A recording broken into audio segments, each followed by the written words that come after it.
With death comes honesty, Salman Rushdie once said.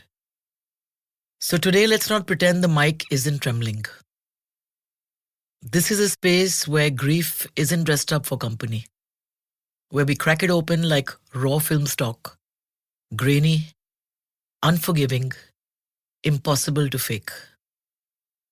Perhaps the idea of permanence is the source of human suffering.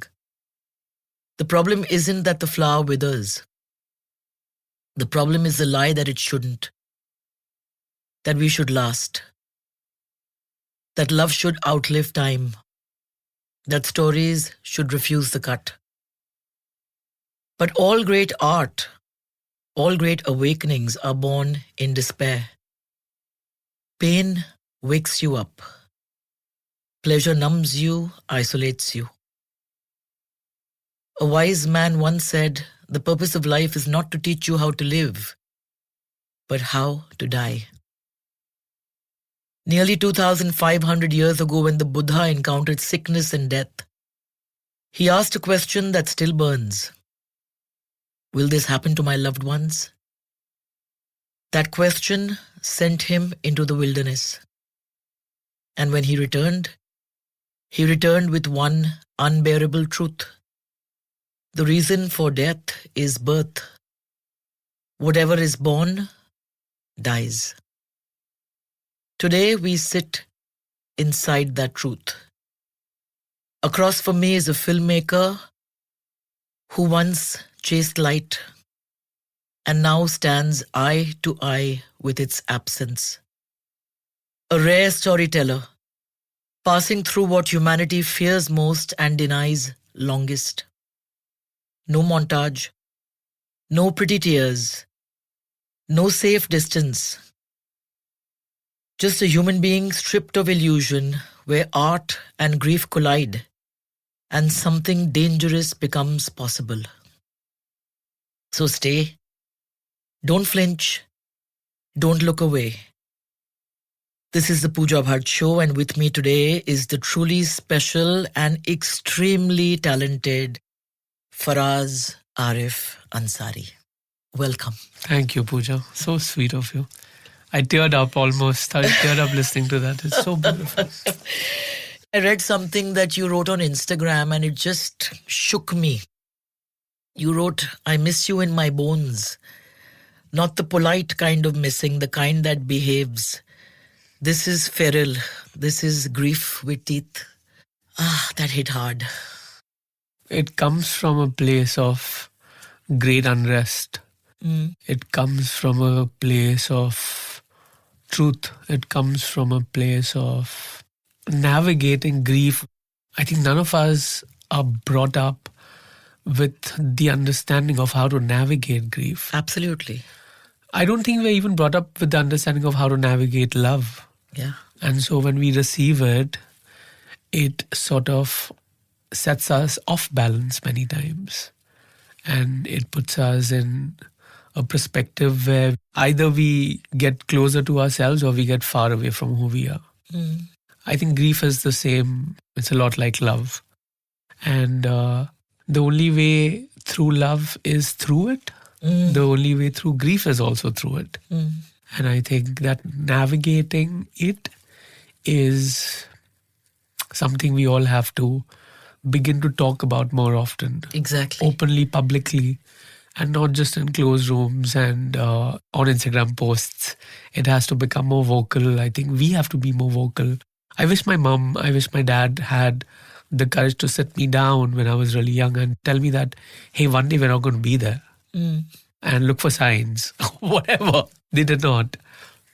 And interestingly, after that, everyone I have met, I ask them what is their plan after they go. And which makes a lot of people very uncomfortable because they themselves have not thought about it. We don't think about these things because we look at it as an end. And like you said, it's not the end, it's the beginning, right? Yeah. It's a cycle, it's a circle. Look at our universe, right? Look at our planet. It's all a circle. It's a loop. It's endless. But the humanness of who we are takes over. And that is what does not allow us to see beyond ourselves, right? It brings limitations. I think to be human is to also be limited at times. Absolutely. How do you break that limitation? How do you become limitless? I think I'm a truth seeker in that sense. I don't think I'm a storyteller anymore. I think I'm seeking truth. And it's a very, very perilous path Yeah. to walk on. Yeah. Because truth can be very unsettling Yes. and isolating. isolating. Yeah. I enjoy the isolation now because I feel it gives more room for creation. Yeah. I don't chase chaos anymore. I enjoy the solitude, and I know I sound like a fossil when I say this. No, you don't. But I turned 36 this year, and I've stopped thinking of what this number really means anymore. Because I don't feel that. I don't know what I feel anymore. But I do feel a lot of things intensely, and I channelize that and I write about it. And in whatever little platforms I have, be it Instagram, be it the films that I write, I try and put it out there so that someone someday like me who did not have the opportunity to have their parents sit them down and talk to them about what happens to them after they leave, or how to love, or how to not hate, or how to just, leave a kinder world than the one that we grew up in. I want to leave that legacy of love for them. I feel that is the responsibility of an artist. Absolutely. I remember my father telling me when he decided to hang up his boots really and not make films anymore. He said, I used to pitch my performances to this one person in the audience, and that was my mother. And now that she's gone, I have no one to perform for. God. This is exactly who I am, by the way. Yeah. Literally all my films begin with 3 words: for my mama. Yeah. All my films. Yeah. From Sisak to Sheer Korma to Bantikki now, they all have for my mama, and I make it a point to put it in my contract so that they can't take it out, because that's smart. Yeah, truly, I make films for my mother. I really do, and I felt it so beautifully when you said that. What Maheshi says, it resonates because that's my truth as well. And I will continue to bring that truth out, because whenever I am, wherever I am. Interestingly, last time when I was in Idra, on a little tiny island in Greece, for the Greek premiere of Bantikki with Abhay. We saw the photos. I was living vicariously through you. It's a splendid place. It almost feels like a simulation. Yeah. Like, I'm like, is this real? Any of this? The water is blue. The air is like fresh, crisp, right? And that gorgeous cat who my God, arrived and followed Stinky. you to your room. Yeah. I love Stinky. I miss Stinky so much. I wish I had, the privilege to bring Stinky with me and keep her. Oh God, I love her. It was my little love story that happened on Idra. But I remember when I was walking inside the theatre right before the screening of Bantikki, I had a moment where I really felt my mum standing behind. You could feel her presence. I could feel it. She was with you. Through my veins and my bones and my arteries and all of it. And I stopped and I turned around. And from the corner of my eyes, I literally saw someone just pass by. Yeah. Right? I'm getting chills as I'm saying this, because my mother loved colors very much, right? So much of my aesthetic that I use in my film comes from her. And as I saw that vision, I couldn't help but smile, because even though she didn't tell me how she'll show up, she shows up. Right. In so many ways and forms. And it's interesting because I've been going through a breakup recently. A 3-year relationship ended. This was the relationship that happened immediately after Mom. So I was at a very vulnerable point in my life. I don't know the word for it, but it was something larger than what I imagined it to be. And for that to just come to an end. Right. Throughout these last 2 weeks, I've been seeing a lot of butterflies. Now, interestingly, when I lost Mom, I hate the word lost, though. It's so irritating. I did not lose her. She's just taken another form. She's taken another form. And she's taken so many forms, actually. Sometimes it's hard to keep a tab of her. She's floating, she's doing things, she's manifesting in food. But immediately after her her passing on, I started seeing a lot of butterflies in Bombay, which is a rarity. It is. It's a rarity. Like different colored butterflies every day. And I was like, what is going on? Interestingly, immediately the day after my breakup, and I woke up the next morning, I was feeding. My mother had this habit of, she used to feed the pigeons every morning. And now I have taken that legacy forward and I feed the crows and the kites and the parrots also. Yeah, my mother does that. I think I'll be doing that after she's gone. Yes. This is a legacy. Yes, absolutely. The cats, the pigeons, the kites, the crows. Kites, the crows. Yes. And I was feeding the crows in the morning. One of them is Stanley. He's become a very dear friend. And he loves eggs. So I had just made eggs for them, and it has to be prepared in pure ghee. I also come from a family of foodie. We love food. I made the eggs, and then I took it out in the balcony and was feeding them. And a butterfly just went around me and came and sat on my shoulder. And you know, the times when you really want to reach out for your phone and be like, if I don't have a you don't have proof of this, nobody's going to believe it. But I didn't have my phone, and thank God for that. You know, some moments just have to live through you. But she sat on my left shoulder, and then she just did not move until I noticed. And I turned to her and I said, "Hi, Mama." And that's when she flew away. Oh, God. So there's magic all around us. We as a generation have forgotten how to notice and tune into it. And we as a generation have also forgotten how to love each other. Yeah. I think we've forgotten how to be human to each other, how to be kind to one another. I've taken that responsibility also, that in whatever legacy I'll have as a filmmaker, I want to make sure that I put that out, reminding people over and over.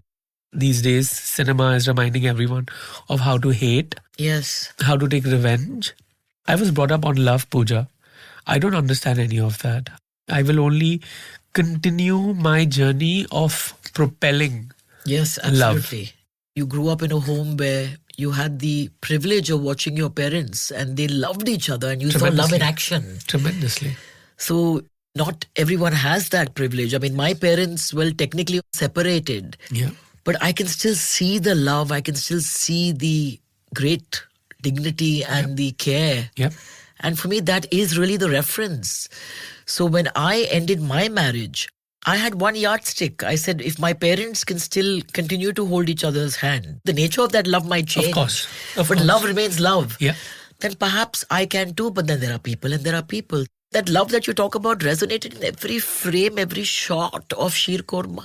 Thank what you. A beautiful movie you made. And Marika was here. Yes. And I asked her, I said, how many awards now? And she said about 75 or 76. It's actually 103. Oh my God. Plus, we qualified for BAFTA and we qualified for the Academy Awards in 21. Sadly, we didn't have the funds to send it to either because people don't get this. It requires a lot of money to... Yeah, they don't realize that, actually. I think even to send your film for national awards, you need roughly about 50,000 rupees. Because you have to send it to censor, you have to make DVDs. There is a protocol that one has to follow. Everything needs money. People just think like, oh, your film got selected, great. But no, that's not how it works. Yeah. I did speak of that also when that happened. I said, I genuinely want my film to go to the BAFTA to have a fair chance. Yeah. But we didn't have the funds. I didn't have another car to sell the way I sold when I made Sisak. So I was like, I wish I had another car to sell and send the film to BAFTA. But I'm glad that I made that film because that'll be the last film that my mum saw while she was here. And I remember we had a screening at Soho House and Shabana Azmi ji was there, Javed Saab was there, Swara Divya and my mum. And she didn't speak after the film got over. But when we were on our way back home in the car, halfway through the ceiling, very cinematic, pivotal, because, you know, she is my mother after all. She turned to me and she said, "Itni himmat kahan se laate ho?" And I turned to her and I said, "Aap se." And it was really that simple. And she just held my hand through the rest of our journey back home and we didn't exchange a single word. Beautiful. But the next day she prepared a pot of biryani. And we sat together and we had that and she said, no sheer korma today, but there's biryani at home. Beautiful. You told me about when you were a little boy and you questioned her about the meaning and Yes. of Allah. Yes. And her explanation was so beautiful. Yeah. Yeah. My mother is the OG storyteller.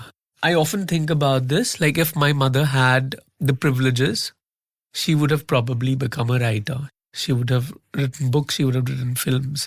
But, the conditions that I grew up in when I was born, there was a time when there was no food to put on the table as well. Because she had run away from home to marry my father. My father had run away from his home to marry my mother. They were like madly in love. They were sleeping on a bench outside the office that my father used to work in while she was pregnant, and she gave birth to me very dramatically on the 7th of September when it was flooded and she had to walk through the floods to the Oh my hospital. God. Yeah, and I was like, wow. I said, is this like, sounds very, biblical. And she was like, well, you were born a day before the Virgin Mary, so you better be biblical. It's interesting because, yes, coming back to what you said, I've always been very curious. I'm a cat, I feel. And, when you're growing up, they ask you, aapko ye karna hai, aapko wo karna hai, because you're born in a Muslim family. There are certain protocols that are expected of you. My mother, being as liberal as one can be, she tried to also be like, your wish, but Correct. This is expected of you. There was no like, you have to do it, you must do it. And so I was like, sure, I'll do it if it makes you happy, or anything for mama, right? So I started offering namaz and I started reading Arabic and all of that. And just got very overwhelmed because that was the point when I started reading Arabic, learning Arabic, I realized I was dyslexic. Right. Again, there was no room for dyslexia back in the 90s in India. Yeah. So they had no idea what was happening to me. And I used to tell them, I was like, ye alfaz naach rahe hai. Huh. She's like, what do you mean? She's like, तुम्हारा number, तुमको आँख में number आ गया है शायद. Let's get you glasses. My eyes were all good. They could figure it out. So I started questioning, and through that questioning one day, it led to me asking my mom, because she was like, Allah will be very upset for us. Allah Mia will be very upset if you don't do this, if you don't keep rosas. So I turned to her, I said, who is Allah Mia? I said, have you seen Allah Mia? Does he have a flowing beard? Does he have like long hair? Does he have glowing eyes? Is he a giant? Who is Allah Mia? And I think that was the time she smiled at me. I remember that smile, right? She was like, Faraz is my child. And she said, yeah. And I went to her and I sat on her lap. I remember by the window. There was a lamp that we had in our house. She turned to me. She's like, wo roshni dikh rahi hai? I said, yeah. She said, that light, that noor is Allah. Beautiful. She said, Allah noor hai beta. Allah roshni hai. Yeah. तुम्हें जहाँ रोशनी दिखेगी, वहाँ Allah hai. Everywhere you see light, you'll see Allah. Allah is present. And then I said, what about darkness? Does Allah not exist in darkness? And she says, you fool. To see darkness, there has to be light. Yes. Otherwise, there is no darkness. It'll be all light. She said, that's the balance. And that's the balance you have. You have to understand, and you have to eventually get to that balance of the darkness and the light. Yeah. The play between this and that. And she says, वक्त लगेगा पर समझ जाओगे. Right? I went to a Catholic school. So, we had to attend early morning mass and all of that. And so I was very fascinated by Jesus Christ and Mother Mary. And one day I brought a Bible home. Yeah. And she looked at it in my bag and she said, do you want to read it? I said, yeah, I want to read it. I said, I find Jesus Christ very fascinating and Mother Mary. And she says, yes, because they are a part of Islam as well. Now, any other parent, any other Muslim expect they'll be like, you can't do this, you just have to read the Quran. She was like, no, read it. And that is when my mother talked to me about how in the Quran it says all the books that have come before the Quran have to be taken into consideration, which is the Torah and the Bible. There is no Quran without these two books. There are pillars of Islam, and the Torah and the Bible have to be taken into consideration. In fact, Jesus Christ, Isa alayhi salam as he's called in Islam, is the most mentioned prophet in the Quran. Mother Mary is mentioned in the Quran. Yeah. And she's like, that's why you're fascinated with them. And I was like, but Jesus Christ was not a Muslim. She's like, it doesn't matter. They all worship the same God. the God that you worship, we can have different names. Yeah, but we worship the absolutely. same God. So she broke that down for me, which kind of gave me like, all these घोड़े के जो चश्मे होते हैं, right? She kind of broke them down and she said, run, Yeah. run, feel free, explore. Absolutely. Bhago. Absolutely. Yeah, even I grew up with the cacophony of religion in that sense. I mean, my father's, well, not a believer. My mother's Christian. Yes. And it was my Muslim grandmother who took me to Navina every Wednesday. Yeah. And my father, interestingly, talks about how when she used to give him a bath when he was a little boy, and she would make the sign of the cross on the water and then tell him not to forget that, Ashwin Shakha, Bhargav Gotra, and then in a very conspirational kind of manner say, but jab ye dar lage to Ya Ali Madad kehna. So that's part of his being. Yeah. So my mother said, listen, you choose. I'm Christian, but I'm not going to decide for you where you should bow your head. How beautiful. That's the blood that courses through our veins. Yeah. So I cannot ever come to terms with anyone telling me that India is going to be painted in one color or it's not. Yeah. It doesn't have this resonance in that sense. I don't get it either. That's my growing up also, Pooja, to be honest. Like, I went to churches, I went to temples, I went to gurdwaras, I went to the Agyari because Dad Parsi. I went to Parsi school. Yeah, there you go, right? And interestingly, when Dad used to take me to the Agyari, we have a well at Fountain. Because I'm not entirely Parsi, I'm not supposed to go inside, right? So he always used to lift me up in his arms and take me, because as long as I don't keep my feet down, right, it's cool. So he told me every time he took me, he's like, you're growing up now. There'll come a day when I won't be able to carry you in. So I don't know how you're going to light the diya. So I said, I'll become a dragon. I said, throw fire from my mouth and I'll light up diyas. And then he's like, good luck. Lovely. Right? So my parents were esoteric and lovely and warm and full of color and great storytellers. And I remember this so vividly, Pooja. It's funny. I don't know why I do. But I think I was 3-4 years old and there was no food at home.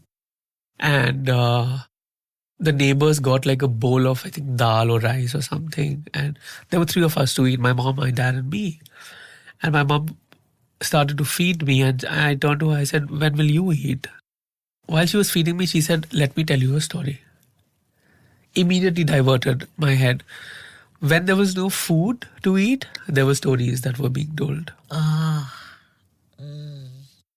There was a period of time where हम कहानियों से पेट भरते थे. Right? And when it is so ingrained in you in that sense, it changes your DNA also. So stories by default became sustenance. That's... So how do you take that away? Right? You can't. That's my default now. Wow.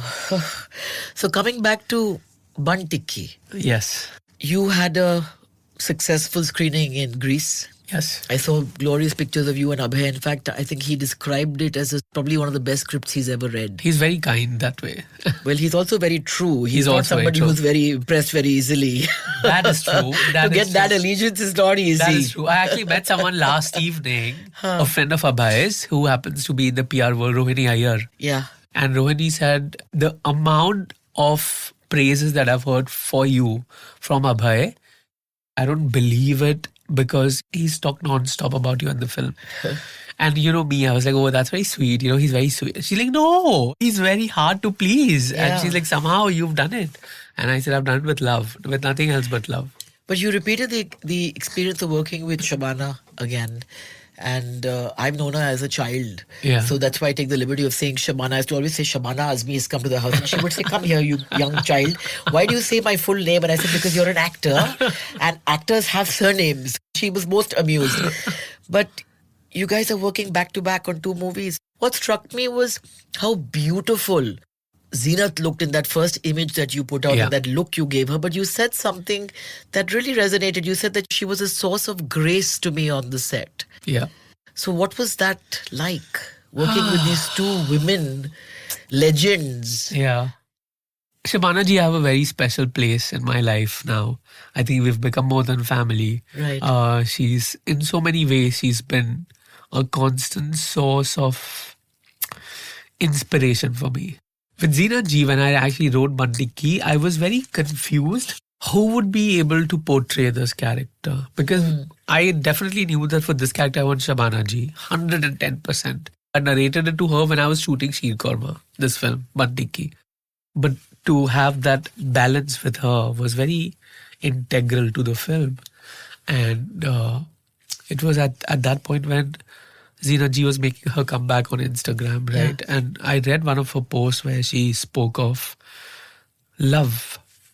And it really hit me. And I reached out to my casting director and I reached out to Manish Malhotra, the producer of the film, and I said, I want to go to Zenat Aman for this film. The first thing my casting director said, are you out of your mind? Zenat Aman won't do this film. I said, I would want to try. Yeah. You know, I've been in this industry for 15 years now. I've heard no, I've heard rejection more often than not. I was like, I don't care. I want to go to her. I want to take this child of mine to her and be like, do you want to co-parent it? Correct. Manish was very supportive of it. He said, I think you should do it, but you should do it on your own. And Kavish, my casting director, reached out to Zahan, Zina ji's son, and she agreed to meet for a cup of tea, as graceful as she is. I remember it was a beautiful summer day, and she showed up wearing this floral frilly dress and her Gucci glasses. And the minute she walked in, everything around just faded off. It was just her. Yeah. And I'm not very starstruck or whatever. I mean, Zina ji is also not from the generation that I grew up in. My mother was a very big fan. I think my mother manifested this once she went up there. Zina ji came in and we sat down together and, I had made this whole presentation, a lookbook and this and that. And she just looked at me and she said, why do you want me to do this role? And I looked at her and I said, why not? And she said, I'm doing the film.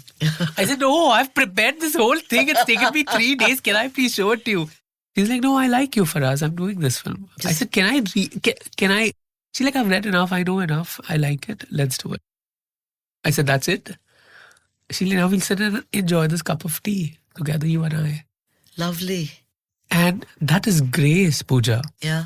That is grace. To immediately take out the bits that are not important. Yeah. And to focus on what is really important was that cup of tea between her and me. That's where our relationship really began, with that cup of tea.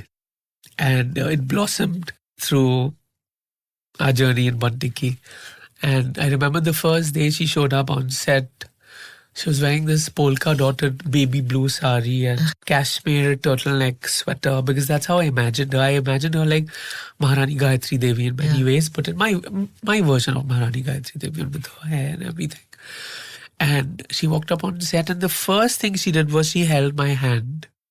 And she asked me, which a lot of actors don't do, she said, are you okay? Yeah. Right. This is my first feature film. It is a big deal. But people expect you to be like, you have just all the answers. best. You know it all, right? She was the first person on set to ever come to me and hold my hand and be like, are you okay? And I immediately teared up because, again, we're not used to love coming to us. I looked at her and I said, I'll be okay. And she said, can I give you a hug? And she did give me a hug, and I broke down because I was really missing Mom. It was the first day of shoot, Pooja. And, we shot the scene after that, which was a very emotional scene that we were doing with her, where she's sitting in the garden and things happen. And after we wrapped up the scene, she walked up to me again and she looked at me straight in my eye and she said, you were born to do this. She didn't have to, but she did. And after that point, she became so much more than just an actor on my set. Every time I felt overwhelmed, she was sitting on set. And Pooja, to her credit, she never left the set. Whether her scenes were done, whether her scenes were not done, she sat on set on her chair, wrapped up in a beautiful shawl, looking over me. Lovely. Looking over me, there were times when I said, "Go rest." Yeah, so you She had said, an ally. She was Yeah. my light. She was my source of love. Every time I felt lost, I turned around and there she was, looking at me with a smile. And when you have that, and the things that she said to me through the filming, because when it was the last day of shoot, and I had a whole schedule after, the day she was leaving, she walked up to me after her last shot and she said, I hope you have someone to look after you after I'm gone. Who does that? Who does that? And I said, you call me every day. You FaceTime me every day. She's like, that I will. But I just want someone to be here to hold your hand. And she's like, I will tell Abhay and I will tell Shabana before I leave. And she did. And of course, Abhay is there and Shabana is there. Abhay and I became very good friends. But her concern, her grace, her love, that is something I will hold very dearly until the last day of my life. Because, I mean, a parent, a director, is just looked upon as somebody who has to have all the answers. Yeah. And they're human beings. Yeah. They have more doubts. They have more fears. And this is someone who has just lost their mom and dad in the matter of less than a year, right? And I think she knows what loss feels like. Yeah. And we had great conversations, her and I. She shared so much of her life with me. And she said, when you look for love, always look for it to be unconditional. The moral of the story was that. And then she said, Chalo, now let's go and do a shot. Right? And I immediately turned to her and I never do this to people. But I said, Zeenat ji, I love you. And she said, oh, bacha, I love you too. She used to call me Farazu, which was like, oh, so beautiful. So it was so wonderful to have her there as that source of love. Unconditional. Well, we're living in times where the whole concept of love is a bit askew in that sense. I think transactional seems to be the norm. Not that I have a problem with that, if there are two people who are open about it being transactional, but unconditional, I mean, I find that in my animals. Yeah. With people who are old school in that sense, old souls. Yeah. But it's fleeting. Yes. What I've realized is that first it begins with you yourself. 100%. And I think I'm finally at a stage of my life where I'm being able to understand that I've got to show up for myself first, which brings me back to what you said that again resonated with me. Because you dress exquisitely. Thank you. And you're the belle of the ball and you really turn it on and you bring so much of magic to a room when you do enter it. And somebody asked you, how do you do it? And you said, when you've suppressed yourself for a large part of your life, then any chance you get to show up as yourself, you show up as yourself for yourself. Absolutely. And that was beautiful for us. Thank you. I think this also comes from my Kalajan, my mom's elder sister. She was never married. She passed away very early also to cancer. She was 56 when she passed away and that's very young. Deeply successful in her professional life. And she chose not to get married because she had to raise her two younger sisters and her younger brother. Right. Because my Nana and my Nani passed away very early in life. So literally she brought them up. And I think with that responsibility, she felt like all the love that she had to give, she gave it to her siblings. She had nothing left to give anyone. She was very transparent until I was born. And then she found newfound love that poured through her being, right? And then it was all showered over me. And my khala always used to say this, when we used to go for weddings and all of that, she always used to make sure that she looked beautiful and presentable and I looked stunning. She was very fascinated by perfumes and jewelry and makeup and everything. So after she used to finish her makeup, she used to call me and imitate that she's doing my makeup as well because I used to sit and observe her. She'll come, your time has come now. And she'd dab my face from the other side. And she had this perfume that she used to love, Escada. She used to come the heart-shaped bottles back in the day.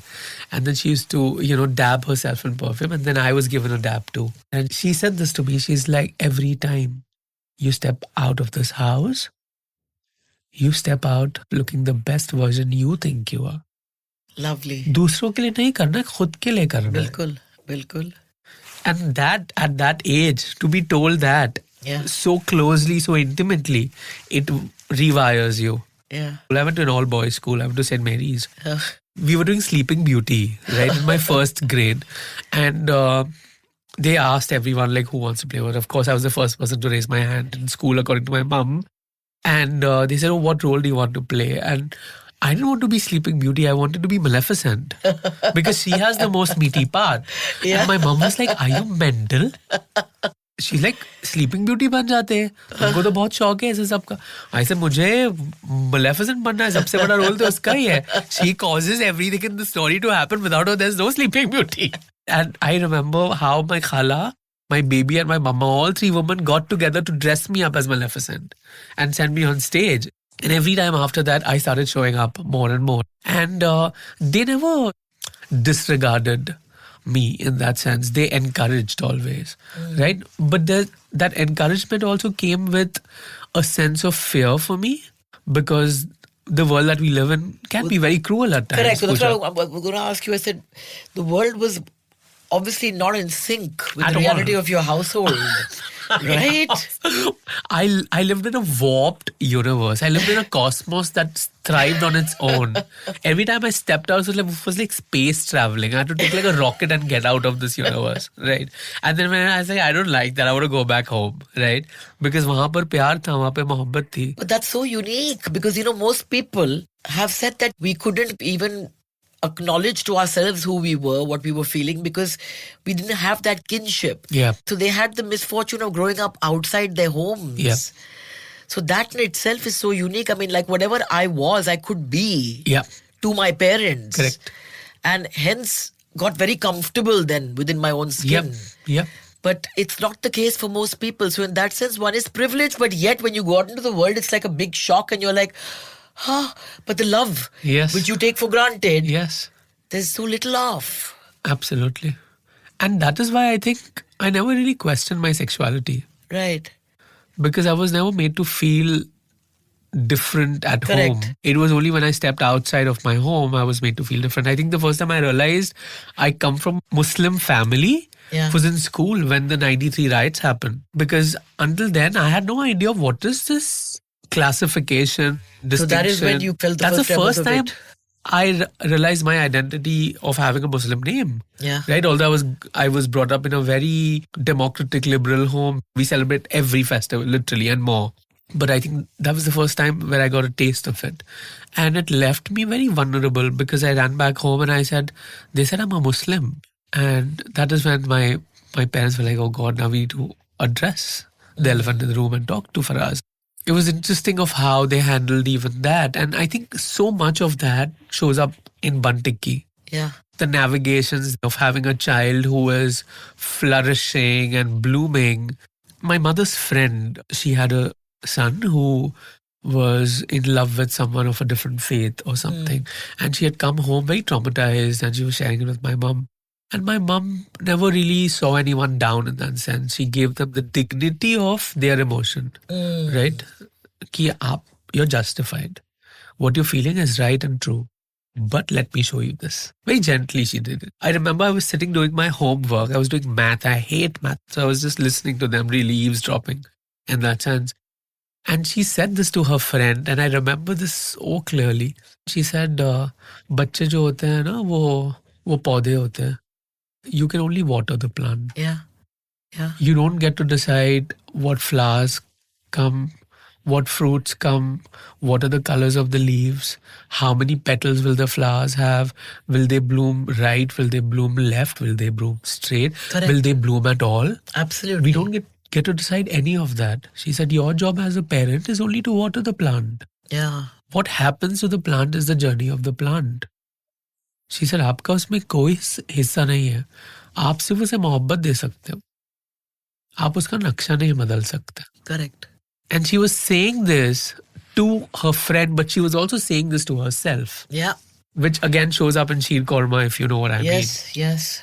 That is what also I think affected so much of the love that poured into her home. Right. Because they gave it so freely. They never questioned anyone, ki, why has this person come home? Yeah. There was never any doubt. There was never any, वो गैर नजर से किसी को Yes, देखना. absolutely. There was Absolutely. none of that, Pooja. Everyone was welcome home, and to date, if there are 3 people to eat, we'll cook for 10 people.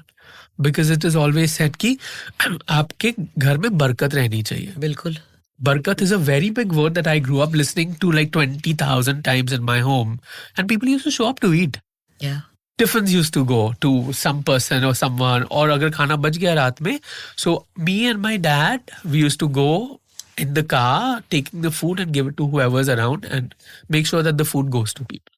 Barakat honi chahiye. And this has continued through me in my legacy, and I hope it continues while I'm on this planet. I'm certain it will. But how difficult was it to navigate the film industry? I mean, your sense of identity. I'm still navigating, I feel.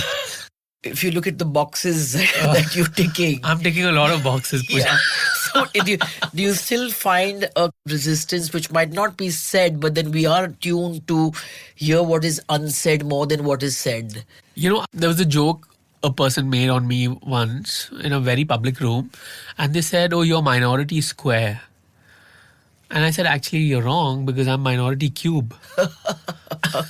I said, "Please get it right first of all. If you want to dehumanize me, just be right." Dehumanize me. Yeah. गलत मत बोलो. कितने बदतमीज इंसान हो आप. ठीक से तो बदतमीजी करो. So, because Muslim, queer, and non-binary, I don't understand binaries, right? In life, I don't understand binaries. Right. I don't see people as, is this a man, is this a woman? I see them as a human being. Absolutely. Because that's how I was raised. Yeah. I was never told, oh, there are 3 women in the house running this house. No, there were 3 souls. Correct. Right? Again, that also comes from my khala, because she said this body is temporary, beta. Absolutely. आप अंदर से क्या हो? Yeah. आप उसके ऊपर ध्यान दो. What you are from within. Your soul does not have gender. True. It's genderless. True. And therefore, Pooja, in my journey of identifying as non-binary, when I told my mom about it, I said, I don't see myself belonging to any gender, mom. And I said, I'm like a noor. Yeah. I'm like light. And I said, you keep saying, no, Allah made all of humanity in Allah's light. Yeah. So I said, I'm just a reflection of Allah's light. And when I played it like that, she sat for 5 minutes. She's like, इसको बहुत प्यार से हमने बड़ा किया है. थोड़े थप्पड़ लगाने चाहिए थे बचपन में. ये जो body है, like everything else that we have, we're going to leave this behind and go. Yeah. I genuinely feel souls don't have gender. This is conditioning that has brought us here.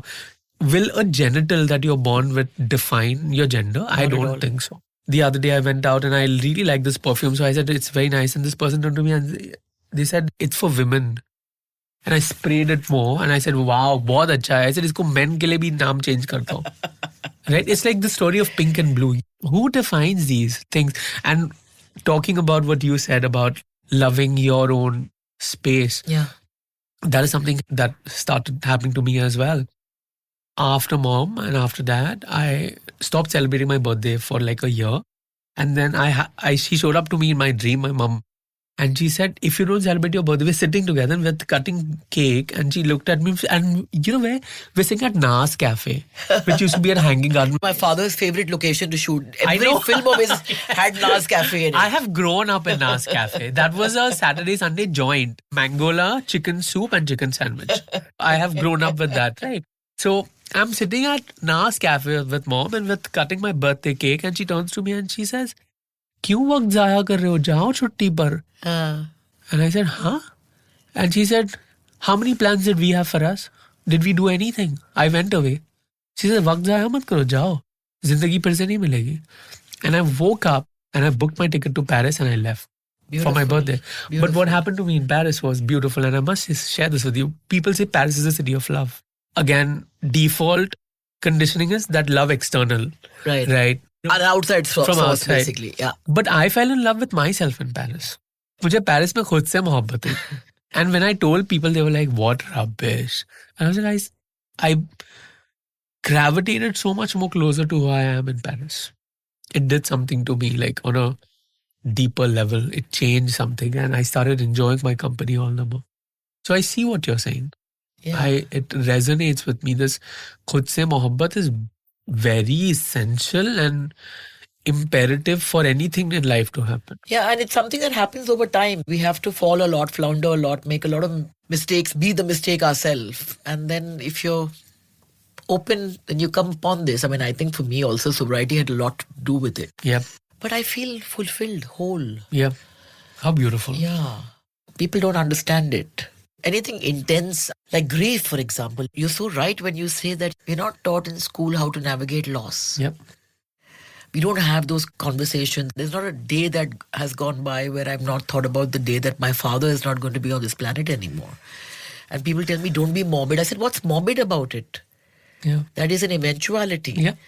I guess you can never prepare yourself Never. enough. I don't think so. But I remember him asking me on his 73rd birthday, he said, Pooja, what if you get up now and you go out and you never see me again? And with all of my heart, I said, I will be devastated, but I promise you I will shine. So coming back to that light, that How I think beautiful. that we need to just glow more. I know it's easier said than done. I've lost a lot of friends in the last few years. Same. And some I can feel in the air, some I can't. Yeah. But I cannot wrap my head around or my heart around what it possibly feels like to lose a parent. I guess I'll only know when I know. Yeah. But yes, the way forward is not to tiptoe around the grief. And like you said, it's grief with teeth. It is. And sit with it. And how difficult is it for you, polite society that we live in? When people ask you, how are you, Faraz? Nobody really wants the answer to that question. No, I don't think so. No. I hate it when people turn around and they're like, she's in a better place. I hate that. I detest it. I want to like bash someone when they say that to me. I'm like, no, she wanted to be with me. This was the better place. Don't throw that at me. Yeah, I guess You they know? say it because of lack of anything else to say. It's stupidity. I understand you want to do your bit of being there, but I think being there also is so conditioned for all of us. These are the 4 lines you're supposed to say. She's in a better place. Time will heal all wounds and all those things that they keep saying. But no, I discard all of that. I don't understand all of that because her better place, given I know my mother, I think the best, not them, it would have been with me. And mom used to say this because she lost her mom and dad very early in life. She lost them when she was 3 years old. Oof. So she never really had an idea of what a mom and what a dad really means, right? She grew up without parents, with her elder sister serving as the mother and the father, and her nana, my parnana. And so when she was bringing me up, she didn't really have a rule book to go by. Yeah. She went by heart. I lost one of my cousins at a very early age. He was 25, he had just gotten married, and a year later he passed away. And I was very moved by it because I was very close to him. Shanu, his name is. And the boy in Bantiki is called Shanu. So Shanu Bhai passed away and we were sitting together and she looked at me and she said, Aap dil bhar ke rona, huh? Any other parent would have said, don't cry, right? Because that's what we tell people who are grieving. Yeah. Be Rona strong. mat, be strong. Yeah. She held my hand and she said, dil bhar ke rona, huh, beta? That's beautiful. She said, dil bhar ke ro lo tum. Main बैठी हूँ तुम्हारे साथ. And after she said that, for some strange reason, I did not cry. Eventually, I did, but at that point in time, she held my hand and we sat there together. And she said, "Tum dil bhar ke ro. I will be here with you, holding your hand while you weep." Magnificent. This is what I mean by showing up for people, not with these cliche lines to use that you've been taught by default that this is the right thing to say. No, There is absolutely. no right thing Absolutely. to say. Because that's what being human is. And that is, again, a gift I've always received from my father that, Pooja, you wouldn't be human if you didn't feel this grief. Yep. If you didn't feel this pain. So beautiful. So let it out. Yep. We all know that internal bleeding is more difficult. Yep. Even joy becomes a burden when you can't Oh laugh. God.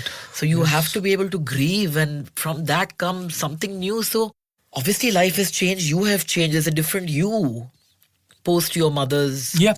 demise. Yeah.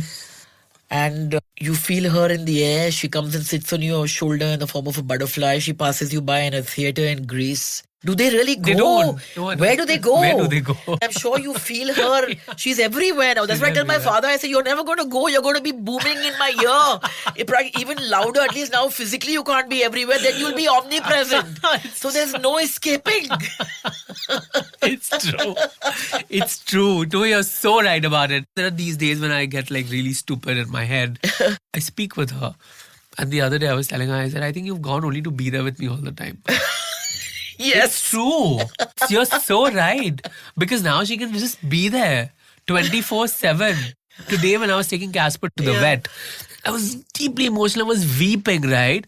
And then I turned, she always sat next to me in the car whenever we were going, always. But she always sat looking outside at the window because she loved this world for whatever it's worth. Yeah. She loved it However tremendously. fractured it was. Doesn't yeah. matter. She said, हर टूटी हुई चीज को प्यार करना तो और प्यार करो. बिल्कुल. Oh. कोई चीज टूटी है तो आप उसे फेंक तो नहीं सकते हो, आप उसे और प्यार करो. She used to sit by the window, always looking out at the world. When we were in the car and I was there, I could see her and I said, that's why you wanted to go. So you can just be there everywhere. She would have never come with me to Greece, but there she was. So I think they find their ways to be there for us. They never truly go, Pooja. They live in you. The They blood live that in flows in me is hers. Oh God, yeah, that's so true. But I stopped drinking. I got this message from my father. I told him once. I was in a broken space of my life and I said, you know, I love you. And you're the only thing in my universe truly worth loving. And what he said changed my life. He said, if you love me, then love yourself because I live in you. Oh, lovely. He never asked me once to not drink. And that changed my life. So you're right. They live in us. Yeah, all the time. And always will. Always will.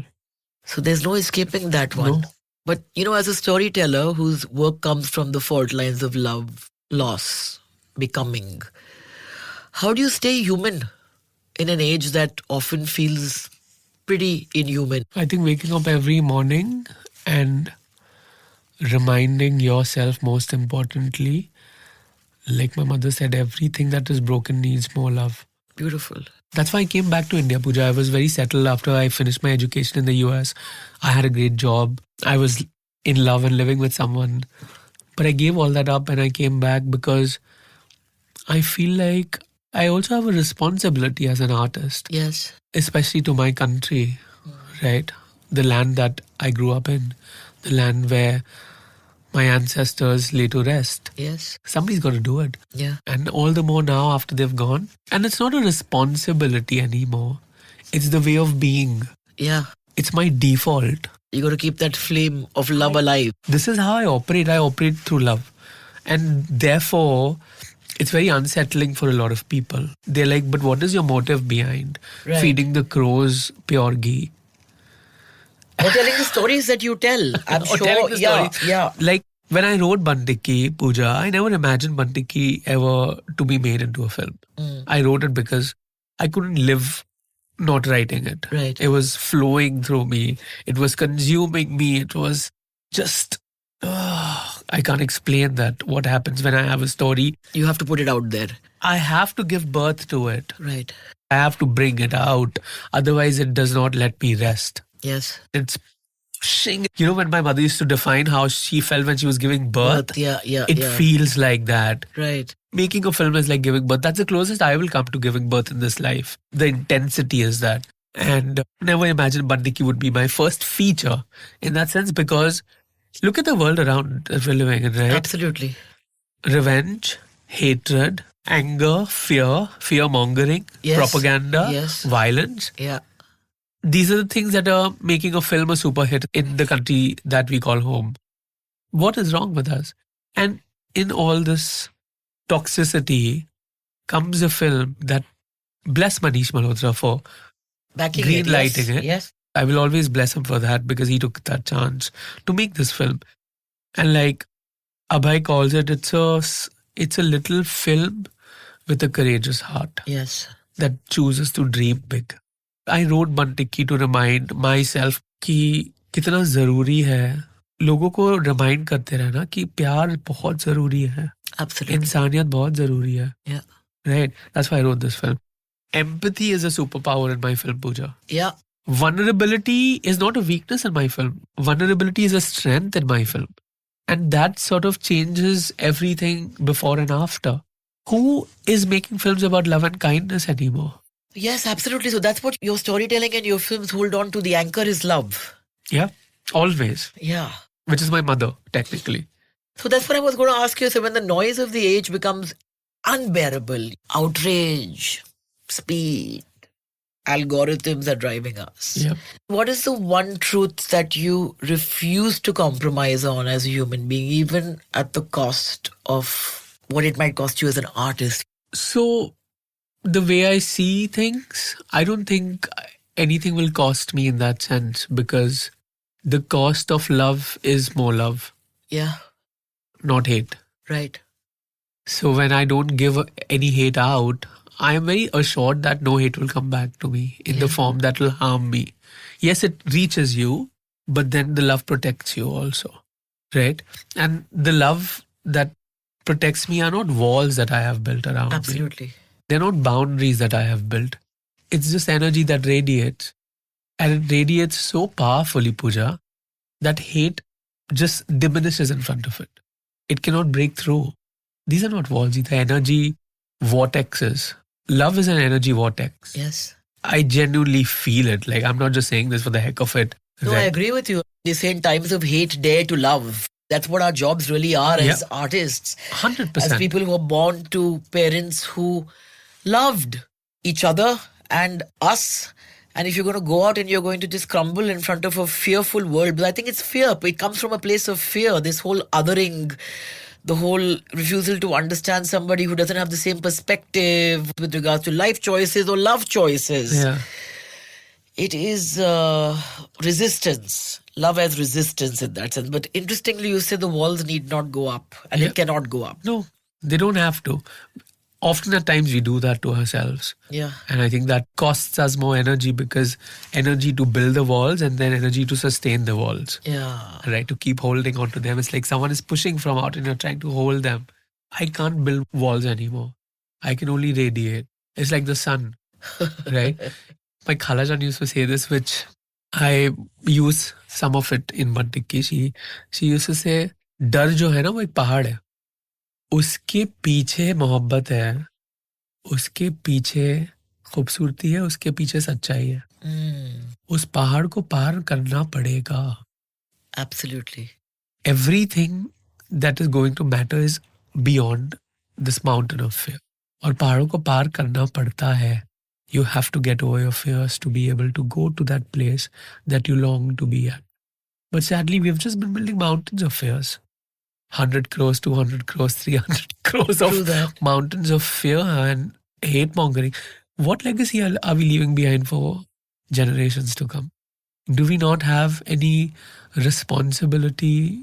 I don't even have children, but I think of children to come. But these decisions are being taken by people who have children. True. Who are True. going to live, their children are going to grow up in the world that they are leaving behind, which is propelling hate, Yeah. which is saying revenge is the right way forward. Whatever happened to our understanding of the entire Indian independence movement, satyagraha, or non-violence? What happened to us? Where does all this fear come from? Where did all this hate, this idea of othering, this idea of revenge, where did all this come from? And Bantiki really touches on these things as well, in a very different light, but it does touch on it, Yeah. right? Because there's othering happening in the film. And how do you, in a world where you want your child to be who your child is, protect your child at all costs, because you don't want your child to be harmed. Yes. But eventually the child has to go in the world. What will you give your child? You can't hold your child's hands forever. My mom is not here anymore holding my hand. I have to navigate this world on my own. Yeah. But the preparation that I got at home, I carry that with me. That preparation is important. And I feel like that is what shows you instinctively people who are brought up with love and people who are not. That's true, but I always look at people who've lost someone really dear to them. And one would think that somewhere they would break their heart open and Yeah. they would come face to face with their own mortality and understand how inconsequential all of this is. True. And then want to reach out and hold each other's hands even tighter. True. But why does it not transform certain people? And why does it transform certain people? It's a very interesting question. I wish I had an answer to that, but You I know, feel mankind has never come more face to face with its absurdity and mortality. People rather communicate with an AI generated Yeah. person than sit across a table like this and feel and breathe the air. Yeah. So, like you said, Love is messy. Grief is messy. Yep. And I just don't want to feel that mess of the other person. Somehow I want everything to be sanitized. Every age, every civilization goes through what we are going through, right? I mean, look at history. Yeah. Right. I was reading this very interesting book by Yuval Noah Harari, Homo Deus, and it talks about civilizations. It talks about the beginning, the ends, the circles that we go through. I think we are going through a circle right now, and I think we'll eventually get where we want to. But this is also an integral part of our journey to bring us where we want to be. We are in process of transformation. वो बोलते हैं कि when you're making something beautiful out of metal, you have to bring it at a certain degree to mold it. Yes, you have to go We through are the being fire of molded life. right now. Yeah, we are. Yeah. We are So being either you- molded. अंगारों पे चलना जरूरी होता है. जब आपके पाँव जलेंगे, जब आप वो साइड आओगे, तब आपको मोहब्बत का मतलब और मोहब्बत की कीमत समझ में आएगी. वो नफरत से सैडली समझ में आती है हमें. हमें मोहब्बत से नहीं समझ में आती है मोहब्बत. हमें नफरत से मोहब्बत समझ में आती है. And which brings me back to what my mother said, that if there's all light, how will you know darkness? Yes. You'll be blinded. Yes. तो रोशनी के साथ अंधेरा भी तो जरूरी है ना, ताकि हम दुनिया देख पाए. अब कितनी रोशनी कितना अंधेरा वो आपके ऊपर है. Bilkul. But I think what resonates with me from this conversation is the pahad. Yeah. Is that you have to, You have to climb every mountain. and you have to make your way to the other side. You have to. Glorious. Is there anything you'd like to ask me? Yes. I have so many things that I want to ask you. I have seen you through my life go through evolutions, your internal evolutions, which I did not see much of until they showed up externally, right? But internal always shows up externally. Yeah. You've had many evolutions in life, and here you are. If you had that one thing that you wanted to share, not as a conclusion, not as an in-between, not as a bumper sticker, but if you sit down with someone and you have to hold their hand, and it's that one thing that you want to tell someone, what is that one thing, Pooja? I think I'm beginning to realize that there's a huge space within my heart that I've not dared to navigate before. Too scared to sit with myself and tap into that silence. I spent probably 50 years running from that. And for the first time, I'm running towards that. So I would tell people that the answers lie within and only within. Dare to embrace your own brokenness, because within that brokenness, you'll find completion. Like you said, just keep it flowing. You can't dam it and keep it for yourself. Because nothing is yours. Something is yours only at the moment that you give it away. And just be this inexhaustible source of love.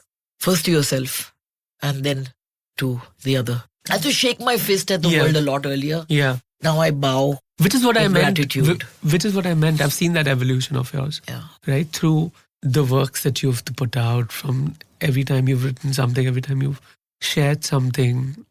I've seen that evolution in my own way, in my own light. Not in your light, but in the light that I see in you. And while you were saying what you were saying to me, there was this song playing in my ear, which I have to talk about. It's bizarre how this came up, because it's come up after a very long time. There's a song in Snow White and the Seven Dwarfs in Walt Disney. It says, "Whistle while you work." Yeah. Ooh, whistle while you work. That is what was playing in my ears while you were narrating this. Well, the Bible says that it is our job to not only endure the darkness, but to sing to the darkness. How beautiful. So I think that now I will sing loudly in my basur voice into the darkness and let my voice resonate in that sense. So we need to be able to let life devastate us, let our heart break into a million pieces. Yes. Have the strength to pick up the shards of that heart and start all over again. Like Rumi says, it takes 1,000,000 broken hearts to take a whole heart home. Yes, yes. Todo. Todo. The way my mother said, तुम बढ़ते रहो आगे, पीछे मत बढ़ो, बढ़ते रहो, तोड़ते रहो जो करना है. तोड़ते रहो, absolutely. फिर वो तभी बनेगा ना, तब तोड़ोगे. Creation, destruction. It's the same spectrum. Yes, I It's the agree. same spectrum. That is true. Yeah, if you're not willing to just be completely devastated by life, then how are we going to get anywhere? So thank you so much for sitting down with me. Thank you for having me. Your mother said कि इतनी हिम्मत कहाँ से आती है, but आपसे, जैसे आपने कहा उनको. पर मुझे भी बहुत हिम्मत आई है आपसे. we all provide for each other, Pooja. That's true. And not just in ways and forms that one would expect. In different ways and different forms. There's an umbilical cord between all of us. And that is what propels us forward. There are no coincidences. No, they aren't. So thank you, and I look forward to seeing Bantikki. I can't wait to share it with you. The Pooja Bhatt Show is produced by Mammoth Media Asia and Epilogue Entertainment and distributed by iHeart Podcasts. The executive producer is Jonathan Strickland.